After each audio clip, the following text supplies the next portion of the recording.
Chris, I think, well, listen, Mark, listen, hold on. When I say, would you have caffeine today? What the hell is that up to with anything?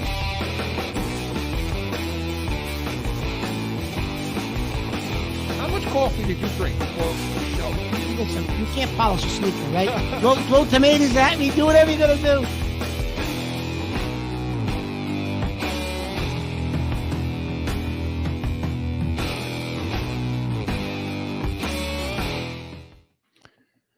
Welcome into Corso and Catone, the real deal New England feel. I'm Chris Corso. Sitting right over there is Mark Catone, and we are presented by the Pats Nation, the only Patriots postgame show worth watching. Join Mark and I following every Patriots postgame for all your every Patriots game for all your Patriots postgame coverage. And listen, if you want to see our bright, shining faces, go ahead and log into YouTube. Type in Corso and Catone, and all of our shows will pop up for your viewing pleasure. And make sure you subscribe, like Joe put on the bottom of the screen there. Subscribe, give us I like that, Joe. I like it too. Yeah, I do. New things here.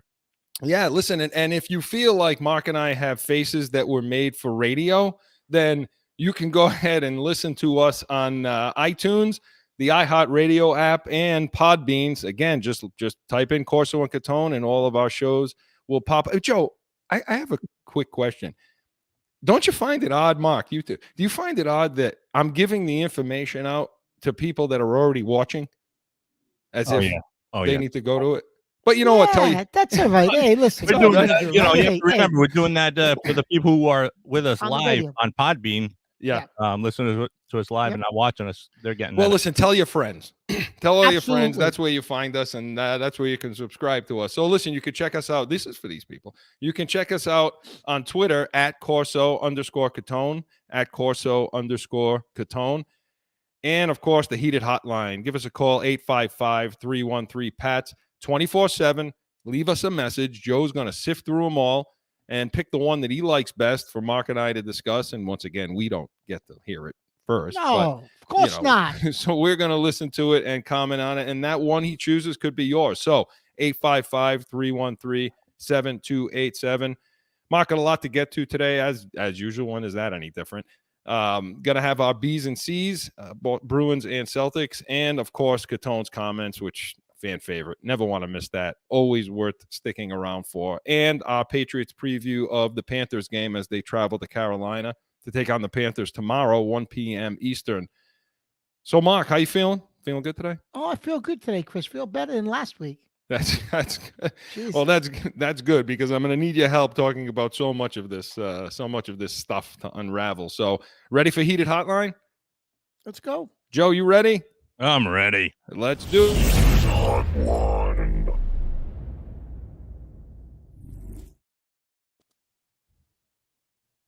Hey, this is Shay, longtime listener, first-time caller.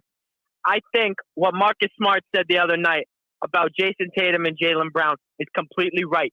They need to pass the ball and figure it out. They're not going to win any games. Honestly, this season's looking like a joke.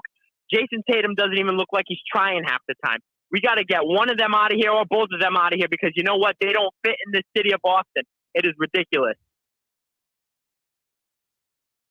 Wow. Well, strong comment there, It is Chris. strong comments.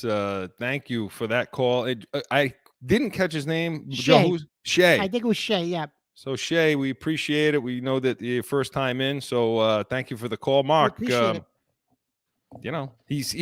It's to the point, accurate, dead on. What do you think? Here's my thing, though, Chris. Okay, I'm not even going to get into the comment, like whether it was accurate or not. I'm going to get into the comment itself and who made it.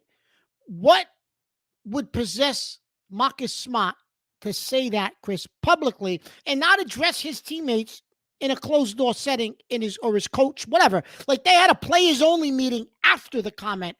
They should have had the meeting before the comment, but the jerk, Smart, is going to put that out in the media. Are you kidding me?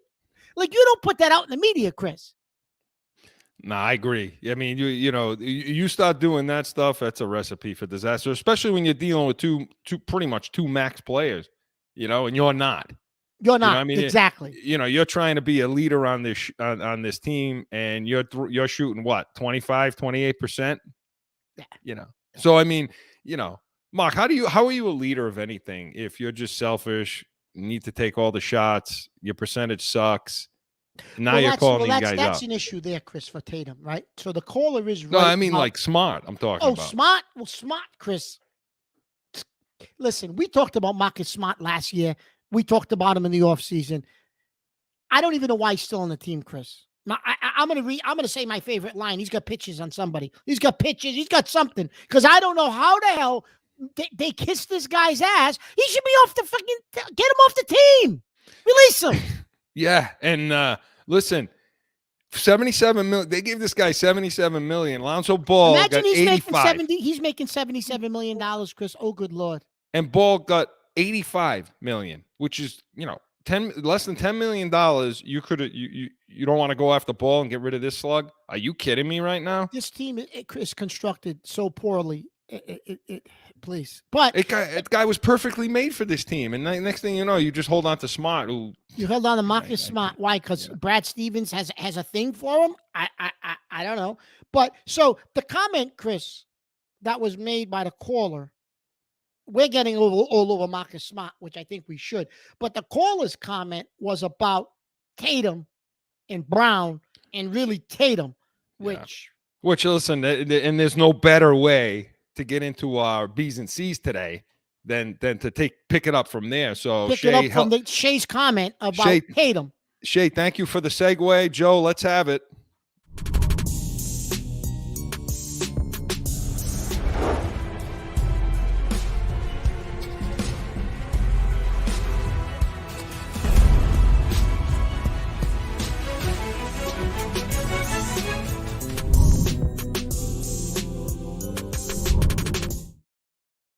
Joe, I like that. It's got a nice, soulful feel to it. Don't you think, Mark?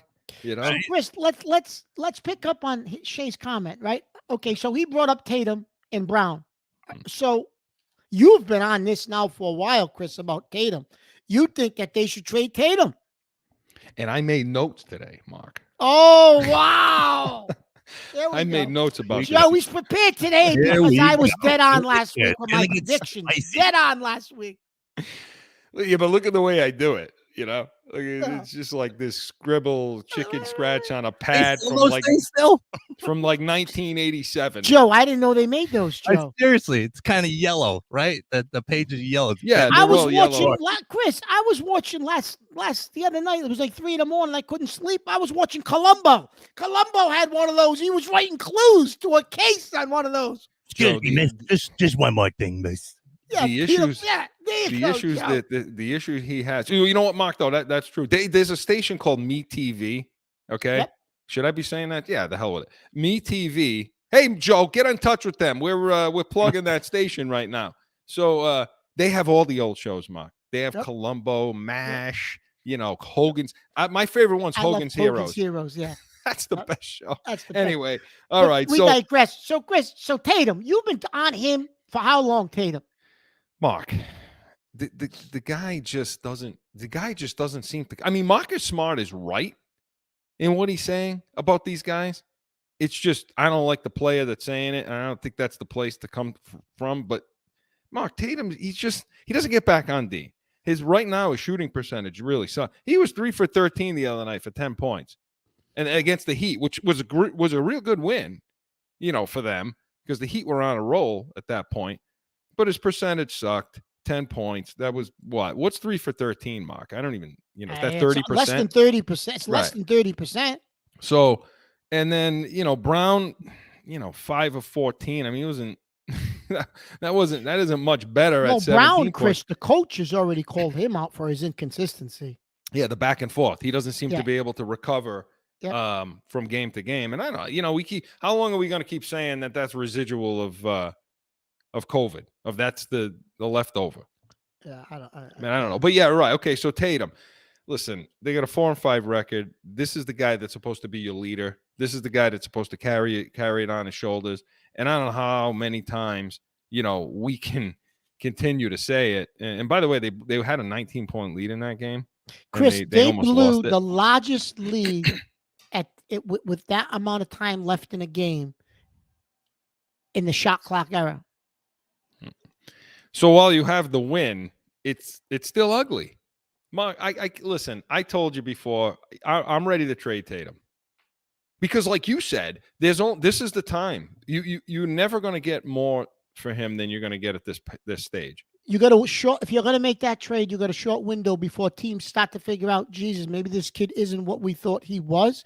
I think right now, Chris, you could package it as, yeah, he's a superstar on the verge of being a superstar, top 5-10 player in the league, but he needs a different venue to do it. He needs just a change of scenery, and maybe you get a guy just as good who needs a change of scenery in return.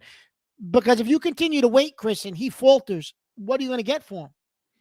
Yeah, unless the only way to salvage this is to bring another max player on this team, that can be the guy. Well, but can you do that without getting rid of, say, Brown? Or you're gonna have to probably get rid of one of them to get another max player, unless you can do it in free agency at the end of the season. I don't know. Yeah, it's either one or the other. But let me ask you: Do you think Brown's inconsistency? In other words, do you think Brown is just doesn't want to play with Tatum really at this point? Like, it's just sick of the whole I don't know if he doesn't want to play with Tatum, Chris. I talked about this last year with on the show, that I just think that they don't complement each other. Their styles are just not meant to be together. They kind of do some things that are similar. They both disappear at times. They both I think you need almost like a Damian Lillard, a Bradley Beal. You need one of those guys to put with one of them, and then maybe you bring in another piece. I think one of those guys has to go. I don't think bringing a third, unless you bring in a third guy, it's going to be a totally different type of player. I just don't know how you get the third guy without giving something significant up, which means Tatum or Brown, unless you can wait until the end of the season. I don't know what supposedly they're going to have cap space, but we'll see. I don't know. See, the problem is, and I was always on the idea of you keep Tatum, you never get rid of Tatum. The issue is if they do get rid of Tatum, okay, then if they get rid of Tatum, he's going to go somewhere else and he's going to shine. And of course he is. That's going to happen. Right. And then it's going to be, well, you see, you should have held on to him and all that crap. But the bottom line is he's not shining here right now. But not only, he'll get his points, but he's just not a leader. He's not creating a good culture in the locker room and the team. Mark, he's Carmelo. We talked about this. Listen, that's a great analogy you brought up. It really seems to look like, Chris, that he is Carmelo. There's no chemistry. There's no culture on this team. You're right, Chris. And he's just not. He's just a nicer guy. He's not the alpha male. I think he needs to be a 1. He's a 1, but he's like a 1B. He's not the 1A alpha male, okay? Yeah. There needs to be another star on this team that shoulders that burden and that responsibility. And I think Tatum and even Brown, Chris, would be guys that would follow behind that alpha male. I think when they brought in Kyrie Irving, they thought that was going to be the dynamic. But Kyrie Irving just turned out to be, what he was. But I think that was the intent in bringing in Kyrie. I think Ainge in his head knew maybe that you needed that alpha male, and he thought Irving was it. But that didn't pan out. Well, if you think about it, actually think about it, I don't know, Kyrie is Kyrie. I get it with him. But think about it. He said it then. Was Kyrie right? Because he said it then. He said, these young guys just don't get it. They don't get it. And they still don't get it. And he left. So he was the problem. He left, still have the same issues. Horford left, still have the same issues. Hayward left, still have the same issues. They've been running these guys out of town. The coach, Stevens, moves up, still have the same issues. Mark, they ran. You know how bad of a look it is and how disgusted I am. I'm more disgusted with this. The fact that you can run a guy out of town or get the guy so frustrated or just tired that he's like, I'm done, I'm resigning. That's up in the rafters. That his number is up in the rafters in Danny Ainge. Yeah. We say what we want about Ainge, but you know what happened there. Those guys were tired of listening to Ainge. They tuned him out, and Ainge went gone. Guys are Hall of Fame. He's up in the rafters. So if they can do that, they can do anything. And now they're not even tuning in this guy. Mark, who's the common denominator here in all this? No, I agree, Chris. I listen, this roster, Chris, at some point you're going to have to make a decision. You're right, and you know what is what do you do here? You got two guys that don't seem to be taking the next step, which everyone expects them to take that next step, Well, listen, somebody was saying it the other day. I was listening to somebody that said, "Hey, this is year what? Is this 4 or 5 for Tatum? 5. When is he going to take that step? If you haven't made it yet, Chris, I don't know if you're making it. So to the point you made earlier, Chris, this might just be Carmelo. Listen, yes, Carmelo could score, but Carmelo was not that alpha male. He wasn't putting a team on his shoulder and say, okay, put a couple of pieces behind me and I'm carrying you to the championship. That wasn't him. And you're right, Chris. I don't think it's Tatum. I don't think it's Brown. You probably need another guy to come in to do that. Then you're going to try to figure out, okay, so if you do that, what's the makeup of this roster and the complexity of this roster? What does it actually end up looking like? And I'm going to be honest with you, Chris.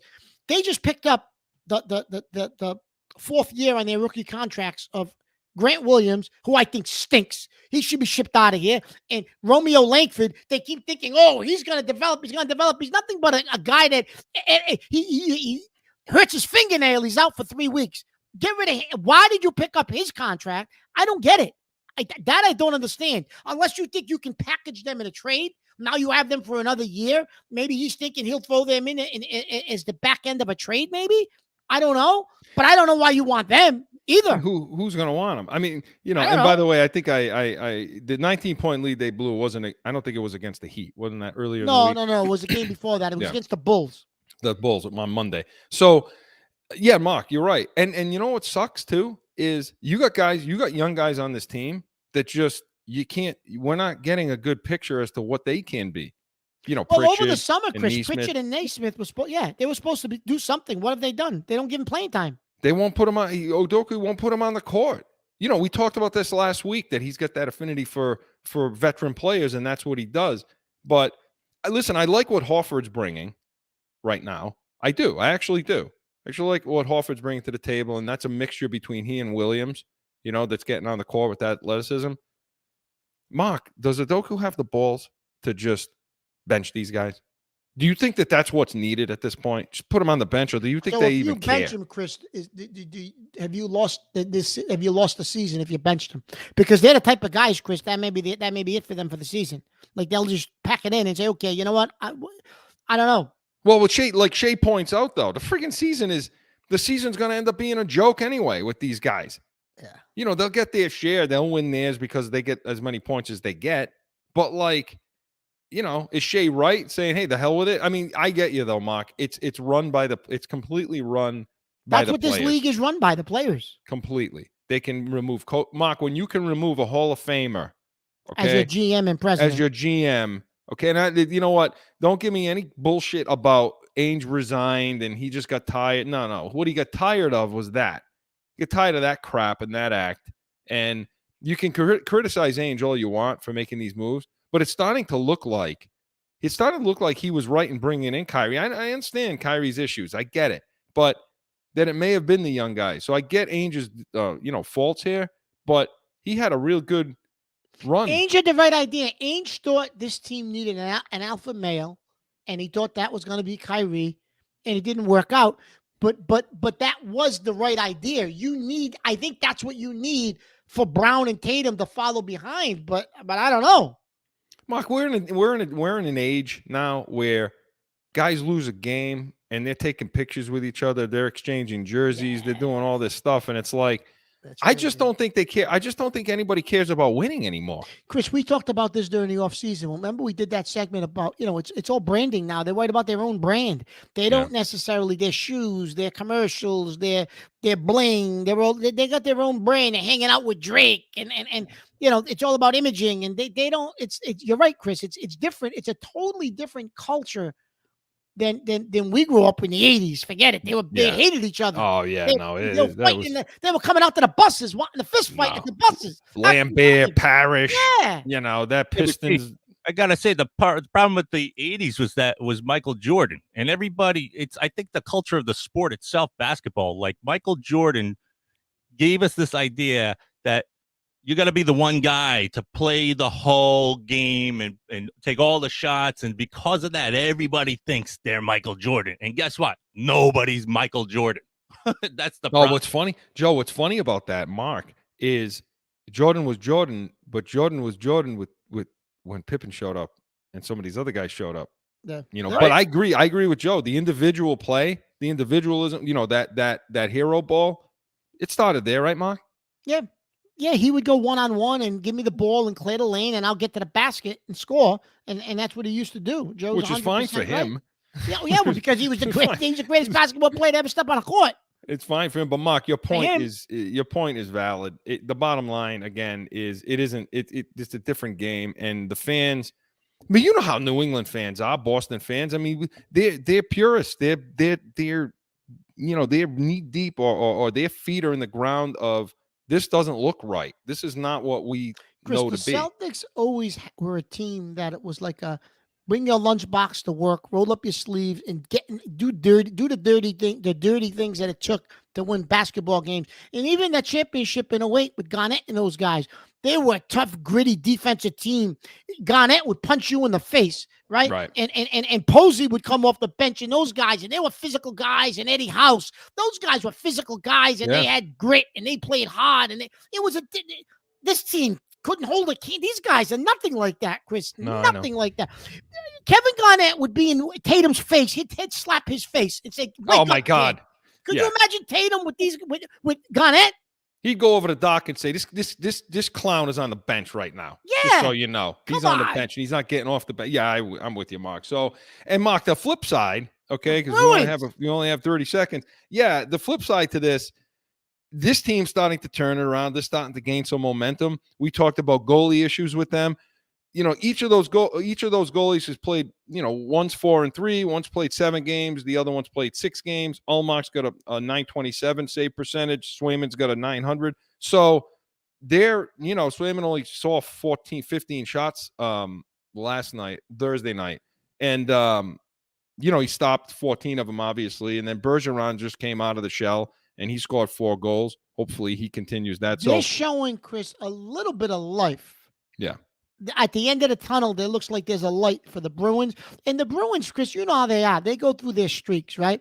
There'll be a stretch in the middle of the season where you and I are like, wow, can they put a run together? Because they tease you every year. They're going to do it again to you this year. They compartmentalize the season, sort of like what Belichick does. Yeah, you know? They do. They really do.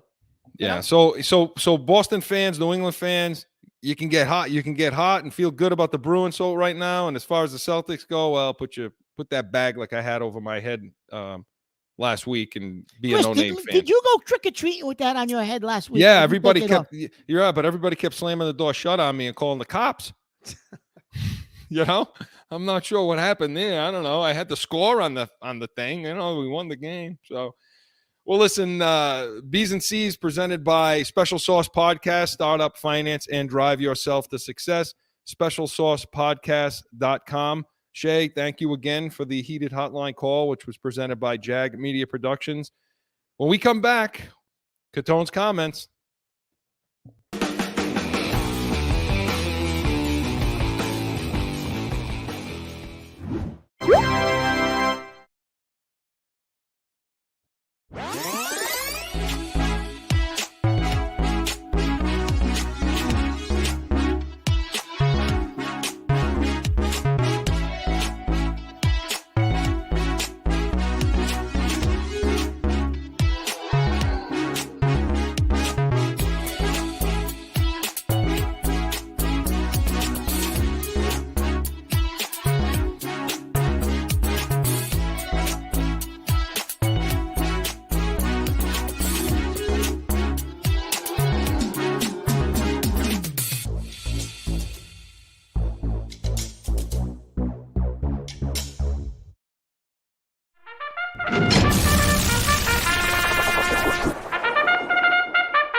That lead-in was very poignant today, since it is Breeders' Cup Day. But we're not going to talk about the Breeders' Cup. But it's Breeders' Cup day. For Your those of you who don't know what the favorite- Breeders' Cup is, it's the richest day of all of horse racing, where there's millions of dollars of races, like 10 of them. But anyway, They know it, Mark. They see it on my screen.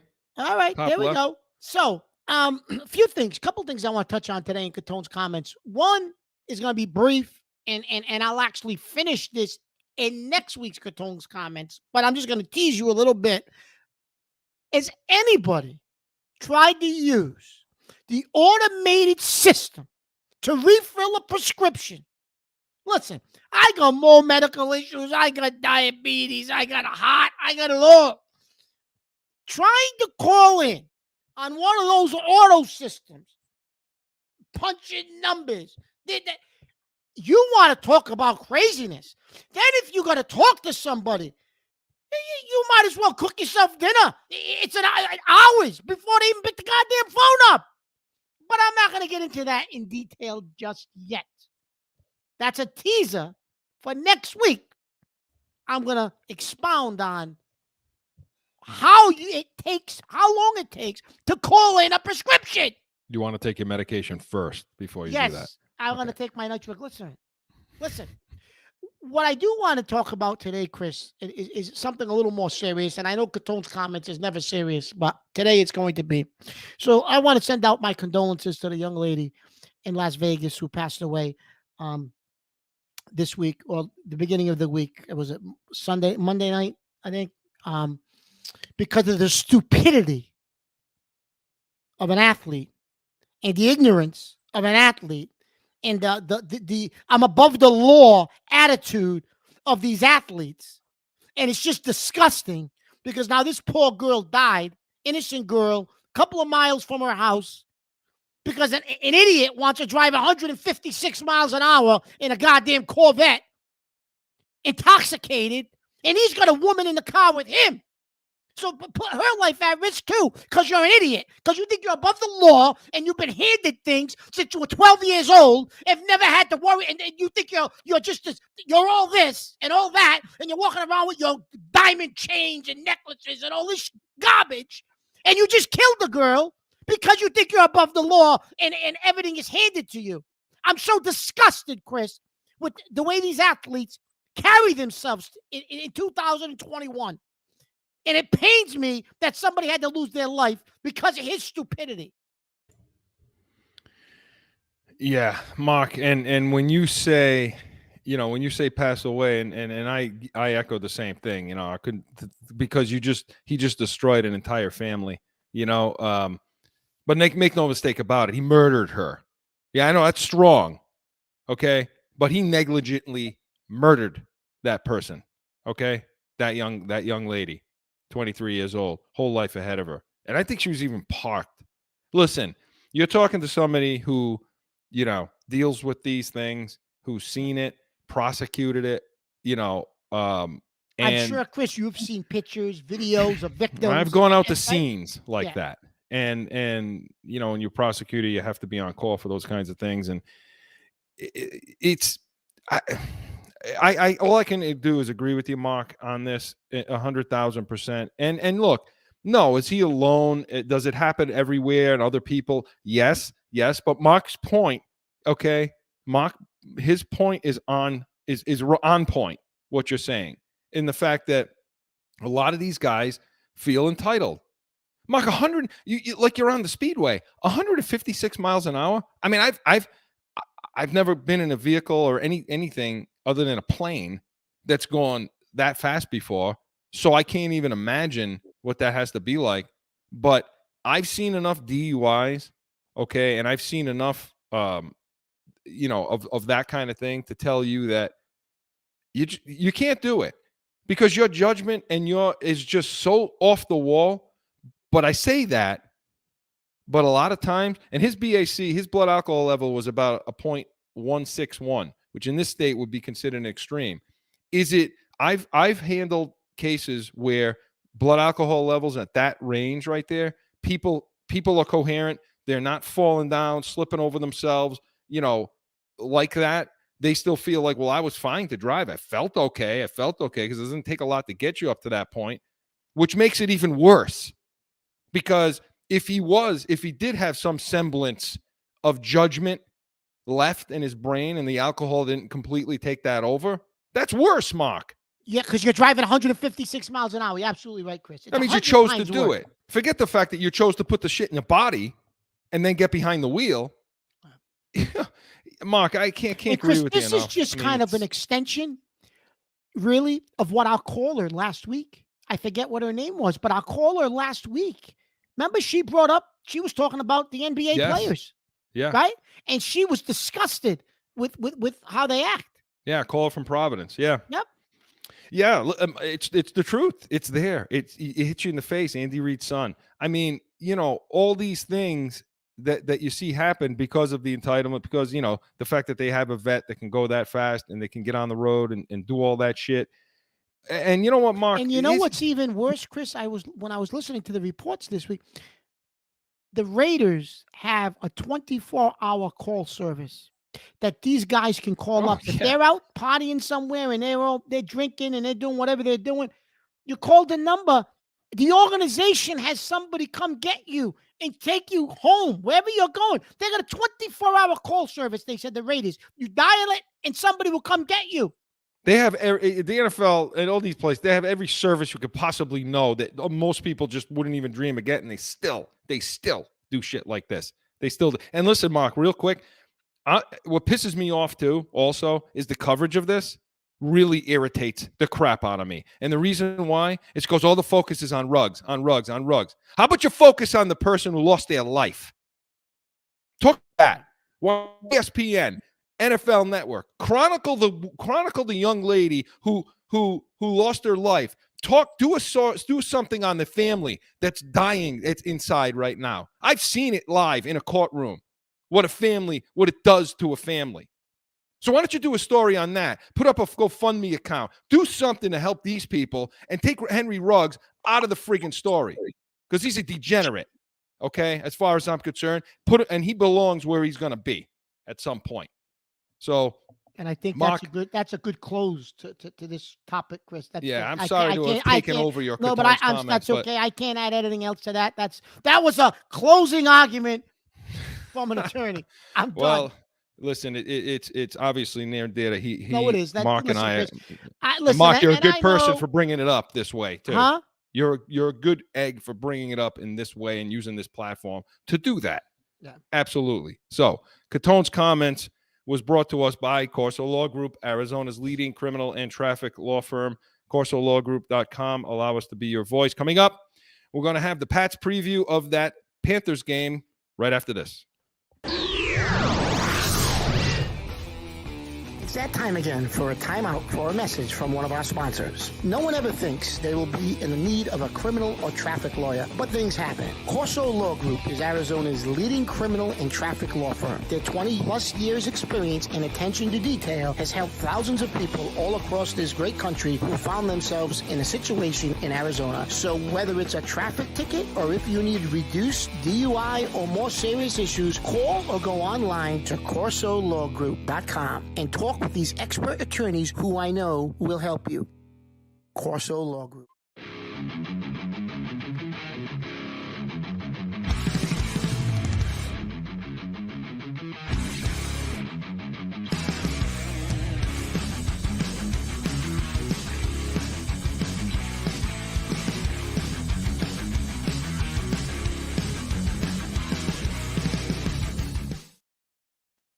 Back in with more Corso and Catone, the real deal, New England feel. Joe, I'll tell you what, that intro gets me going for the Patriots, right, Mark? Every single week. I love it.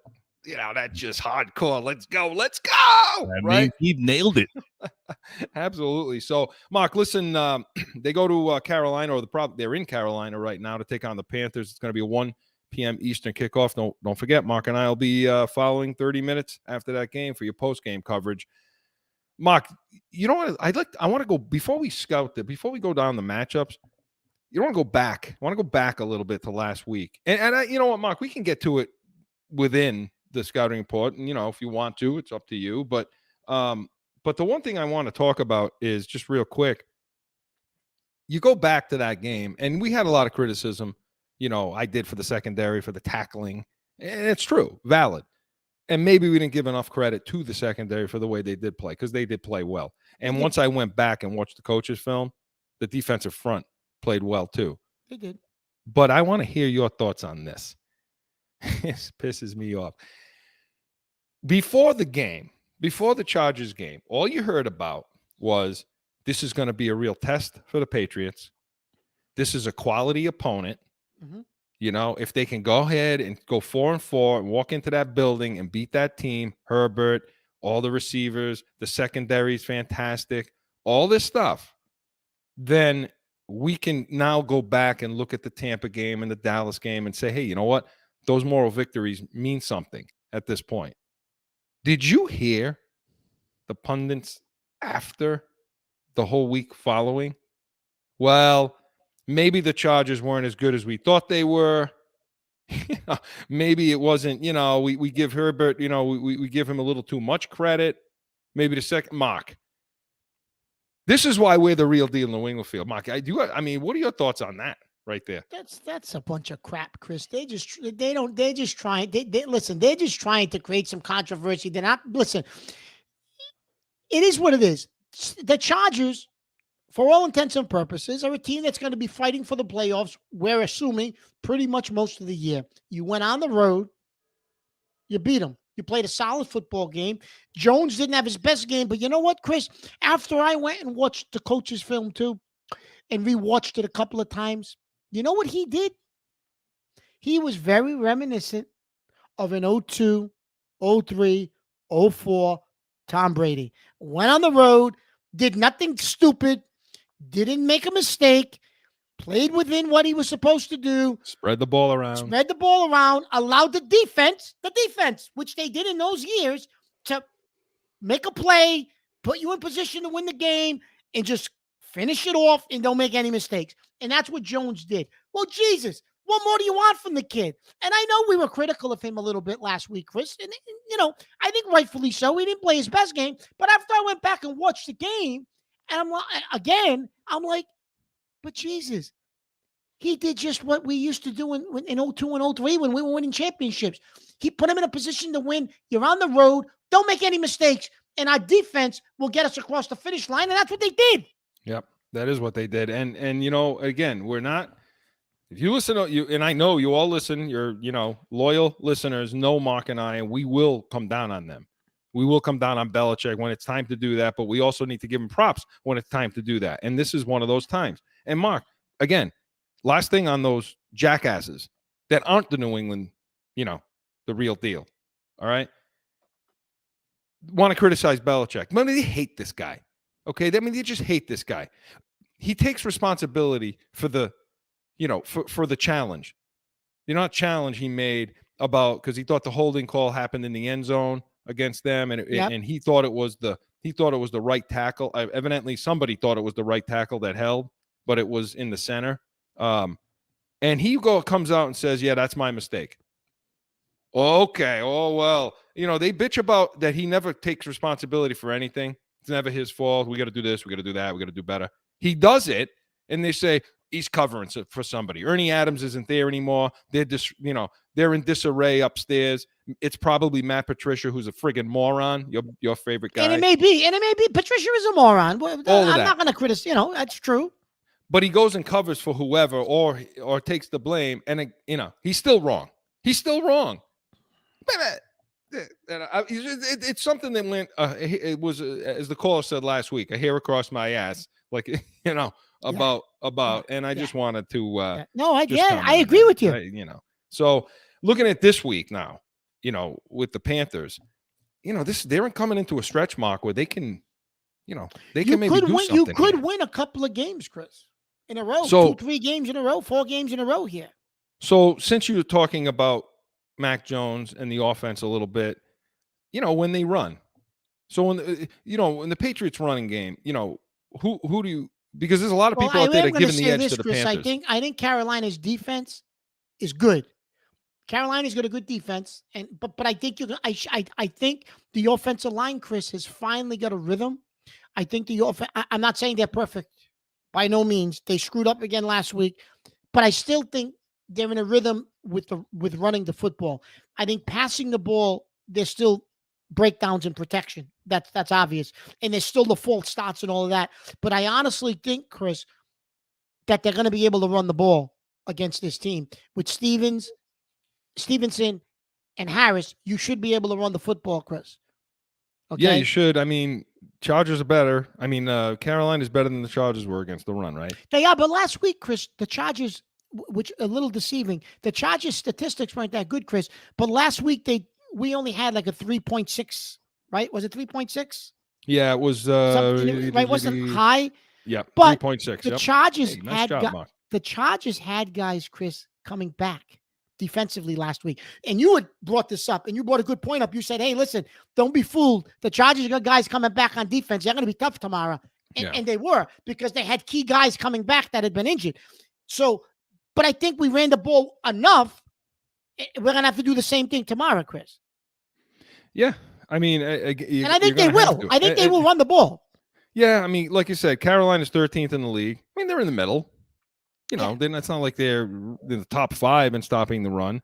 But Mark, don't you think? I mean, okay, so they have big guys. I mean, Burns, Brown, DaQuan Jones. You know, and then they bring those linebackers, Carter and Thompson, and so on. So they got some bulk up front. But I think that talk about the offensive line, because I feel like they have a good rhythm. They have a good group, minus 76. Okay, minus friggin', Isaiah Wynn. No, really. I mean, if Trent Brown ever comes back this season, Mark. Chris, how is Isaiah it possible Wynn, he's still out? Yeah, I don't know. He's showing the slug that he's been in going to places. This is what happened in Oakland. I mean, and so Owinu is better. Listen, Owinu's better at tackle, Mark. Yeah, he's good at tackle, and Karras is a much better guard. So. And then you I know you don't like your poor guy Wynn. I don't like him. I don't. And I will give him some props. He had a decent game line. And when I went back and watched it, he had a couple of irritating plays, timely penalties that pissed me off. When you go back and watch, he had a decent game, but I just think overall he's just not good enough. And that's why they don't run to his side as much as they'll run to the right side, Mark. Yeah. But I say this about Owinu, and not to drag it on, but I say this about Owinu playing tackle. But you realize that it is easier. Nobody realizes this. They think it's easier to play tackle. And when I say easier, I mean in responsibilities to play tackle than it is guard, because you're out on the edge. There's really a job you have to do, and there's really not a call you need to make or get from the interior. You have your man. You recognize right away, this is the guy. This is who I'm going to be dealing with, or one of these two guys. But if you're playing guard and in the interior, it's all about the calls. It's all about communication across that line. So I think Owinu's playing well, and I agree with you, Mark. They're going to have to run the ball. Mark, is Stevenson going to be – who's up next week? Who's up this week? Taylor, Stevenson? I think Taylor will be inactive again. Why aren't these guys active together? I don't know. I mean, it doesn't make any sense. I don't know. It doesn't make any. Well, we know one thing. We know Bolden will be active. You gotta do it, don't you? You have to do it. He's nowhere in my notes. He'll be active. In my notes. He will be active. I have to say he has had some good moments this season. He has, I got to admit that. So what happens when they're passing, Mark? The Patriots passing game. Chris, who'd you give wait a minute. Who'd you give the edge to with the run? I gave it to the Patriots. I did give it to the Patriots. All right. Yep. I did. I gave it to the Patriots. How about you? Yeah, I do, because I think that for all the reasons I said, But when they pass the ball, what do you think, Mark? Listen, they got a pretty good secondary. They got injuries. They got the kid. The rookie that they drafted is out, right? But I still think, let's talk about the elephant in the room. You got Stephon Gilmore. You're talking about Stanley Thomas Oliver, the rookie that they drafted, the corner from South Carolina. Got like a toe injury or something like that. The rookie from South Carolina they drafted is out, I think. Yeah. He's from South Carolina, I think. But let's talk about the elephant in the room, Chris. Stephon Gilmore. Who knows our offense better than Gilmore? Yeah, and I think that's the title of the show today, isn't it? Gilmore's back. We're Gilmore's coming after back. Gilmore. There he is. Gilmore is back, right? Um, So, Chris, I think that just that in itself, and the fact that he can break some film down for this team, and some schemes, and some things, I think is going to make it a difficult day throwing the football. He had a pick Chris. last week. Huh? He had an interception last week. Of course he. Chris texts me. You gotta be effing kidding me. It just throws salt on the wound. Brady wins a Super Bowl. This guy gets a pick. Everybody, Yeah. But yeah, listen, you put him with Horn, Burris, Hasfield. I mean, they're all on IR. CJ Henderson missed the Falcons. So, I mean, they were limping, like you say, but putting Gilmore in that mix, with Boyer, Jackson, Taylor. They're better. It's a good mix now, Chris. They're going to be tough. Defense, I think it's going to be a tough day throwing the ball. Yeah.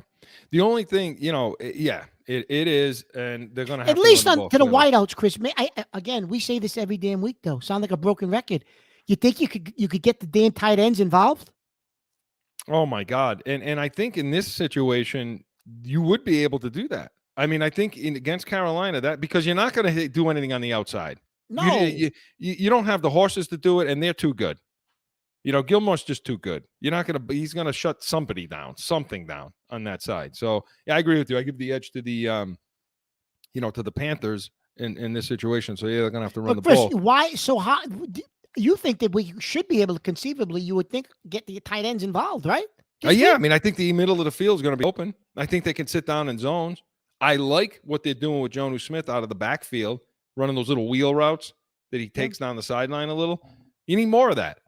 And McDaniel, look, to his credit, he pisses me off that he didn't see this during the game, how long you've been doing this, but he took the beating for it. He said, yeah, I don't know what happened there. I threw the ball. They're like, you don't know what happened there, you moron. Hand the ball off. Mark, you said this. These guys are getting too cute. Our offensive coordinators just not sticking with something that works because they think they have to just do something different, do something new. No, they do. Mark said that after the game last week. He did. So we'll see what happens there. And by the way, real quick, OBJ, what do you think? Got released. He's getting released by the Browns. Well, you're not going to get him because you're too far down on the waiver wire. However, well, he may clear waivers. They think he may clear waivers depending on what the Browns do to restructure his contract. Well, because then he's a free agent. They're restructuring his contract so that he will be a free agent at the end of the season. Right, but if the money's too much, because if the team you're going to have to pick up waivers, like $7 million of his contract. If that's the case, he'll clear waivers. Right, because the Patriots. And then it's a matter of do you sign him? But then it's a matter of you bring him in, Chris, and sign him. You can take that $7 million he's owed, and you can figure out a way now to spread it. Listen, and when you look at the teams that are possible teams for him, Green Bay, you look at a little bit as a team that would be interested. Chris, please don't tell me if he clears waivers, he ends up with the creamsicles. Please. They can't fit that. You know what? There's not enough love to go around down there. You imagine what Evans is going to be like if they bring that guy on the team. OBJ had a love affair with number 12 for years. Yeah, I know, but he also likes this organization too. And I'll tell you what, he would be the problem solver. He's the guy. You put him on the edge with that speed, away we go. That's what Jones is waiting for. Yep. So, and that would be the guy. That would be your guy you've been screaming for. Yes, it would. A number one. Yes, it would. Absolutely. That would shut me up finally, Chris. It would shut me up finally. Unless he pulls all his antics here. But so listen, on the other side of the ball, okay, Panthers running the ball. I give the edge to the Patriots. What do you think?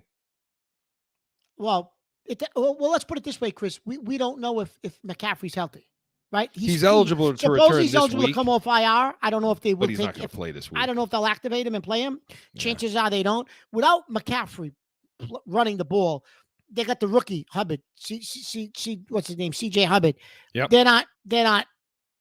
I give the advantage to the Patriots too. I think their defensive line, the interior, played better last week against the Chargers.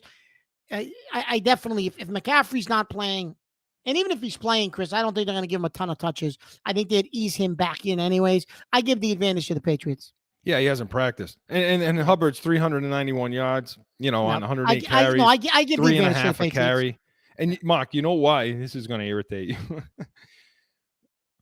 you. You've got to see it.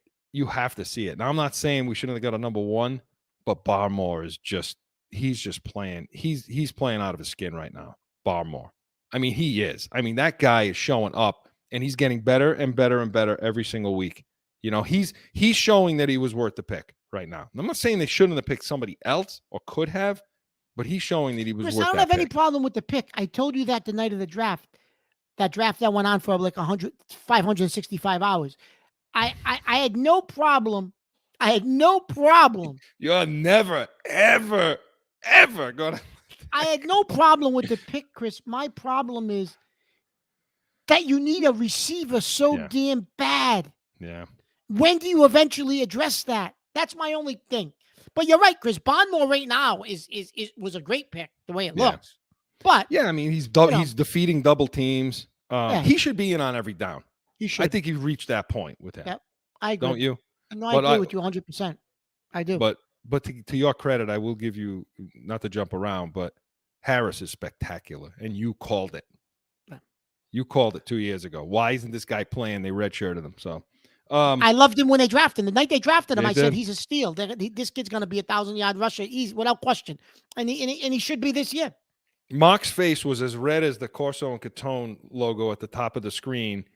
For those of you on radio who can't hear it, just picture red as you could get red every single week that they've had that guy on inactive, Harris, you know, and they shouldn't have. So again, And little information, that is the highest red I can go. It's like FFF000. There you go, What the heck Right. number is? Joe. There we go, Joe. right. So there you So go. yeah, I definitely give the advantage to the defensive line, Chris, against Yeah. the running game. So now Panthers are passing the ball. I mean, okay. He's not playing. I They're don't think they ruled him out, Donald, already, didn't they? I don't see it as of yesterday. No, I didn't see today's. Okay, now. I thought he was out, but I could be wrong, Chris. I might be I mean, wrong. he was- I might be jumping the gun. He was limited in practice. I don't know what that means for concussion. You know, I don't know. I'm not really sure, but I mean, I know the concussion protocol. I understand it, and basically what happens is you're in like a period of time where you do little every day. You do some running, you see how it is. Do this, then you see how it is. So I don't know. I'm not sure, but if he doesn't play, you know, I mean, He's as the it backup. is, well, as it is right now. Let's see if back PJ Walker. Okay. He'll make the start. He's completed 3 of 20 passes. You know, so he Well, did get a but victory also, in week Chris, that 11 may be last season. That may be a good thing for us because isn't J.C. Jackson that we don't know if he's playing? Well, they have the He didn't usual practice he didn't practice all week. they have their usual 65 guys on No, but the thing with Jackson, Chris, I'm only saying that is because he hasn't practiced all week. Yeah, could it be one of those situations where they hold him out because this is not a big. I don't listen. As of yesterday, he's not on the list. So maybe he'll be all right then. Maybe he'll play. He's not on the list. The new guys with Jake Bailey, the punter. You know who's on the list that was new as of Friday, Mark? Who? N'Keal Harry, your favorite guy. For what? A knee injury. He must have got it when he caught the one pass. when he Chris, went and got up. Imagine what He sucks so bad. What? Like, I mean, you want to talk about a disgrace of a pick? A first round pick? Please don't get me Horrendous. started, please, because this will turn into Catone's comments. Please. Mark, listen, get started because it's another whole whatever. So again, they have some guys on the injury report. Barmore's on there, Bentley's on there, Davis is on there. Bentley's Cody on there every Davis. week, Chris. Yeah, he's on there every week. Duggar's on there. Your buddy Harry Hightower's on there, and I'm just going through the defense. Uche, Van Noy. I mean, they're all on there. It's you know, but like you say, that's Belichick breaking beans, right? I think it is because of what the league did. You're right, Chris. He's just baking beans now. Well, listen, they're 30th in the league. Their passing attack is 30th in the league with a 76 passer rating, you know, and 7 touchdowns. I mean, that's Darnold. So, I mean, I can't imagine that his backup is going to do any better. So, you know, again, we'll see what happens. But yeah, I give the edge to the Pats on that. I think we both do, right?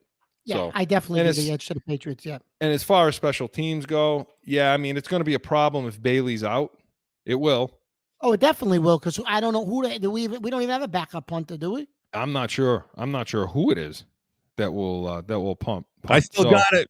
They could give me a call. 855-313-PATS. Oh my God, Chris. Listen, What? I've won some punt awards. I used to. oh, you're Yeah. gonna go punt for them? Yo, I still got it. Let me tell you.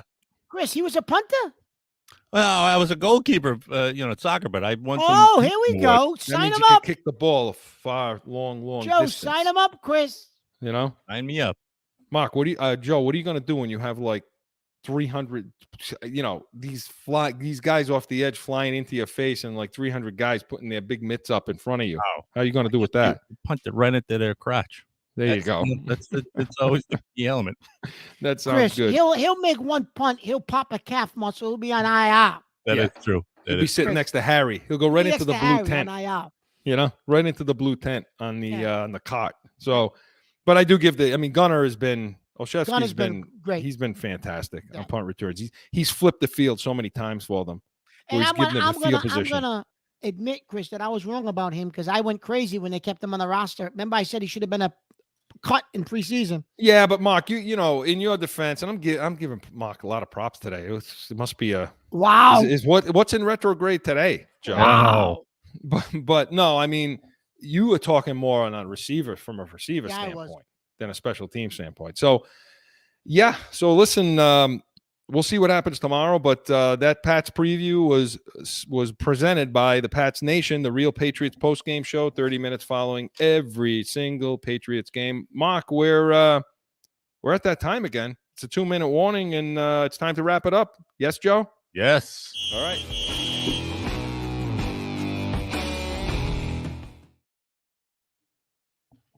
So, Mark, I yield to you.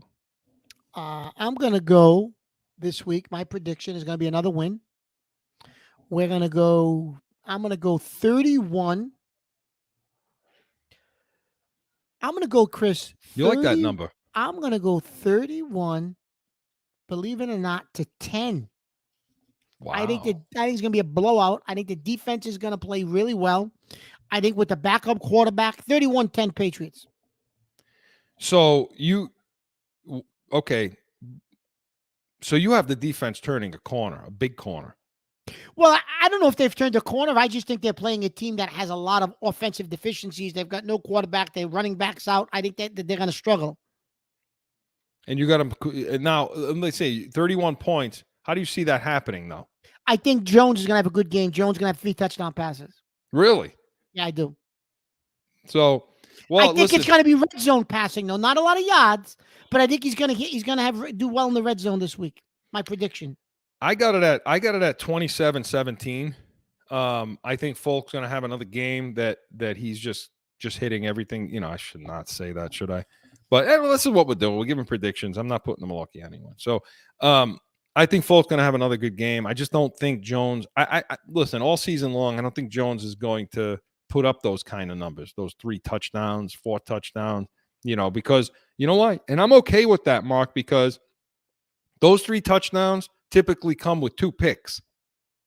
You know, if you're throwing that kind of, if you're throwing 3 touchdowns, 4 touchdowns a game, you're probably throwing a couple of picks too.